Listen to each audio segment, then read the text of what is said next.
بأسمائك الحسنى الذي كافيات، أنت الذي وفقتني في دنيتي، وأنت الذي حققت كل الأمنيات.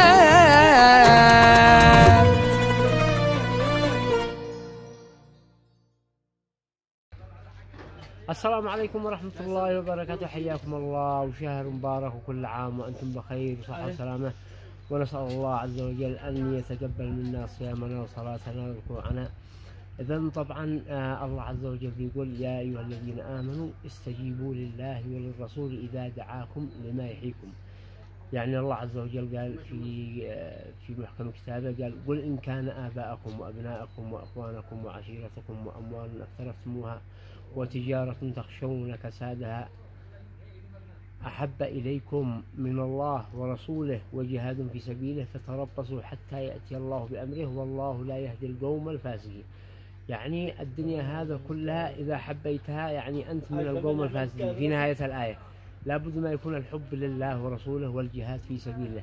إذا ما حبيناش الله ورسوله والجهاد في سبيله فنتلقى بعدها ضربة إلهية من القهر. قالوا أن تتولوا يستبدل الله قوما غيركم ثم لا يكونوا أمثالكم. إذن نشكركم على هذا المبادرة الطيبة وهذا البرنامج الرائع والاستضافة اللطيفة. فحب الله ورسوله من الإيمان الحقيقي. والسلام عليكم ورحمة الله وبركاته.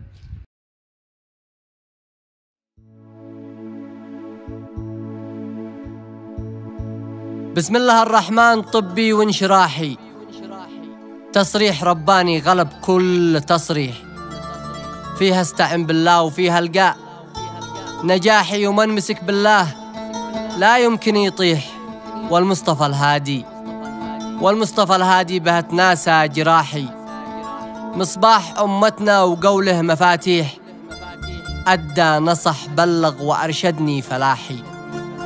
صلى عليها الله ما هبت الريح وتعالت الأصوات من كل النواحي، وأعداد من صاموا وصلوا تراويح، أزرع بجوف الليل واجني في صباحي، أسعى لفعل الخير من دون تجريح، واعتاد الاستغفار واعلن عن سماحي، سجدة مع دمعة ودعوة وتسبيح، وافرح لكل الناس واخفف مزاحي، ولليوم 7 أيام مرت كما الريح.